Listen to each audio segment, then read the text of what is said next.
ಎಲ್ಲರಿಗೂ ನಮಸ್ಕಾರ ಸ್ನೇಹಿತರೆ. ರವಿ ಬಿಷ್ಣೋಯಿ ಔಟ್, ಸ್ಟಾರ್ ವಾಗಿ ಕಮ್ ಬ್ಯಾಕ್. ಇಂಗ್ಲೆಂಡ್ ವಿರುದ್ಧ ಮೂರನೇ ಟಿ20 ಪಂದ್ಯಕ್ಕೆ ನಮ್ಮ ಭಾರತ ತಂಡದ ಪ್ಲೇಯಿಂಗ್ 11 ಪ್ರಕಟ. ವೈಭವ್ ಸೂರ್ಯವಂಶಿಯ ಮತ್ತೊಂದು ಅವಕಾಶ.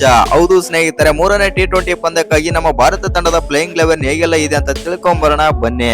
ಅದಕ್ಕಿಂತ ಮುಂಚೆ ನೀವೇನಾದ್ರೂ ಚಾನಲ್ಗೆ ಸಬ್ಸ್ಕ್ರೈಬ್ ಮಾಡ್ಕೊಳ್ಳೋದು ಹಾಗೆ ನೋಡ್ತಿದ್ರೆ ಸಬ್ಸ್ಕ್ರೈಬ್ ಮಾಡ್ಕೊಂಡು ಬೆಲ್ ಐಕಾನ್ ಅನ್ನ ಆಲ್ ಇಟ್ಕೊಳ್ಳಿ. ಹಾಗೆ ಮರಿದೆ ವಿಡಿಯೋಗೆ ಒಂದು ಲೈಕ್ ಕೊಡೋದನ್ನ ಕೂಡ ಮರಿಬೇಡಿ. ಭಾರತ ಮತ್ತು ಇಂಗ್ಲೆಂಡ್ ನಡುವಿನ 5 ಪಂದ್ಯಗಳ ಟಿ20 ಸರಣಿಯ ರೋಚಕ ಹಂತಕ್ಕೆ ಕಾಲಿಟ್ಟಿದೆ. ಆತಿಥೇಯ ಇಂಗ್ಲೆಂಡ್ ತಂಡ ಎರಡನೇ ಟಿ20 ಪಂದ್ಯವನ್ನು 4 ವಿಕೆಟ್ಗಳಿಂದ ಗೆದ್ದು ಸರಣಿಯಲ್ಲಿ 1.0 ಮುನ್ನಡೆ ಕೂಡ ಸಾಧಿಸಿದೆ. ಇನ್ನು ಈ ಸೋಲಿನ ನಂತರ ಮೂರನೇ ಟಿ20 ಪಂದ್ಯದಲ್ಲಿ ಗೆಲುವು ಸಾಧಿಸುವುದು ಟೀಂ ಇಂಡಿಯಾಗೆ ಅನಿವಾರ್ಯ ಕೂಡ ಆಗಿದೆ. ಇನ್ನು ಸರಣಿ ಗೆಲ್ಲಬೇಕೆಂದರೆ ನಮ್ಮ ಭಾರತ ತಂಡಕ್ಕೆ ಈ ಪಂದ್ಯ ಮಾಡು ಇಲ್ಲವೇ ಮಡಿ ಪಂದ್ಯ. ಹೌದು ಸ್ನೇಹಿತರ, ಇನ್ನು ಈ ರೋಮಾಂಚನಕಾರಿ ಪಂದ್ಯವು ಜುಲೈ 7ನೇ ತಾರೀಕು ಮಂಗಳವಾರ ನ್ಯಾಟಿಂಗ್ಹ್ಯಾಮ್ ಟ್ರೆಂಟ್ ಬ್ರಿಡ್ಜ್ ಕ್ರೀಡಾಂಗಣದಲ್ಲಿ ಆದರೆ ನಡೆಯಲಿದೆ. ಇನ್ನು ಈ ಮಹತ್ವದ ಪಂದ್ಯಕ್ಕೂ ಮುನ್ನ ನಮ್ಮ ಭಾರತದ ಮಾಜಿ ವೇಗಿಯಾದಂತ ಇರ್ಫಾನ್ ಪಠಾಣ್ ಅವರು ಟೀಂ ಇಂಡಿಯಾದ ಪ್ರದರ್ಶನದ ಬಗ್ಗೆ ಟೀಂ ಇಂಡಿಯಾ ಮ್ಯಾನೇಜ್ಮೆಂಟ್ಗೆ ಒಂದು ಸಲಹೆ ಕೂಡ ನೀಡಿದ್ದಾರೆ. ಪಠಾಣ್ ಅವರು ಪ್ರಸ್ತುತ ಬೌಲಿಂಗ್ ಸಾಲಿನಲ್ಲಿ ಸಮತೋಲನದ ಕೊರತೆಯನ್ನು ಎತ್ತಿ ತೋರಿಸಿದ್ದಾರೆ. ಈ ಅಸಮತೋಲನವು ತಂಡವು ಪಂದ್ಯಗಳನ್ನು ಸೋಲಲು ಕಾರಣವಾಗುತ್ತಿದೆ ಎಂದು ತಿಳಿಸಿದ್ದಾರೆ. ಇರ್ಫಾನ್ ಪಠಾಣ್ ಅವರು ಈ ರೀತಿಯಾದ್ರೆ ಹೇಳಿದ್ದಾರೆ: ಎರಡನೇ ಪಂದ್ಯದಲ್ಲಿ 2 ವೇಗಿಗಳನ್ನು ಮಾತ್ರ ಕಣಕ್ಕಿಳಿಸಿರುವ ಭಾರತ ನಿರ್ಧಾರವನ್ನು ಅವರು ಕಾರ್ಯತಂತ್ರದ ದೋಷ ಎಂದು ವಿವರಿಸಿದ್ದಾರೆ. ಶಿವಮ್ ದುಬೆ ಅವರಂತಹ ಆಲ್ರೌಂಡರ್ ತಂಡದಲ್ಲಿದ್ದರೂ ಕೂಡ ದುಬೆ ಅವರಿಗೆ ಬೌಲಿಂಗ್ಗೆ ಬಳಸದೆ ಕೇವಲ 2 ವೇಗಿಗಳನ್ನು ಮಾತ್ರ ಬಳಸಿದ್ದು ನಾಯಕನ ಬೌಲಿಂಗ್ ಆಯ್ಕೆಗಳನ್ನು ಮಿತಿಗೊಳಿಸಿತ್ತು ಎಂದು ಇರ್ಫಾನ್ ಪಠಾಣ್ ಆದರೆ ತಿಳಿಸಿದ್ದಾರೆ. ಈ ರೀತಿಯ ನಿರ್ಧಾರ ಪವರ್ ಪ್ಲೇ ಮತ್ತು ಡೆತ್ ಓವರ್ಗಳೆರಡರಲ್ಲೂ ತಂಡವು ಸ್ಪಿನ್ನರ್ಗಳ ಮೇಲೆ ಹೆಚ್ಚು ಅವಲಂಬಿತವಾಗುವಂತೆ ಎಂಬುದನ್ನು ಬಿಂಬಿಸುತ್ತದೆ.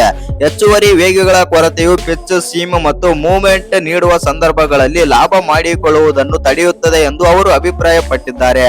ನ್ಯಾಟಿಂಗ್ಹ್ಯಾಮ್ ಪಿಚ್ ಸಾಮಾನ್ಯವಾಗಿ ಬ್ಯಾಟಿಂಗ್ ಸ್ನೇಹಿಯಾಗಿದೆ, ಆದರೆ ತಂಪಾದ ಹವಾಮಾನ ಮತ್ತು ಬೆಳಗಿನ ತೇವಾಂಶವು ವೇಗಿಗಳಿಗೆ ಆರಂಭಿಕ ಹಂತದಲ್ಲಿ ಉತ್ತಮ ಸ್ವಿಂಗ್ ಅನ್ನು ಹೊರತೆಗೆಯಲು ಅನುವು ಮಾಡಿಕೊಡುತ್ತದೆ.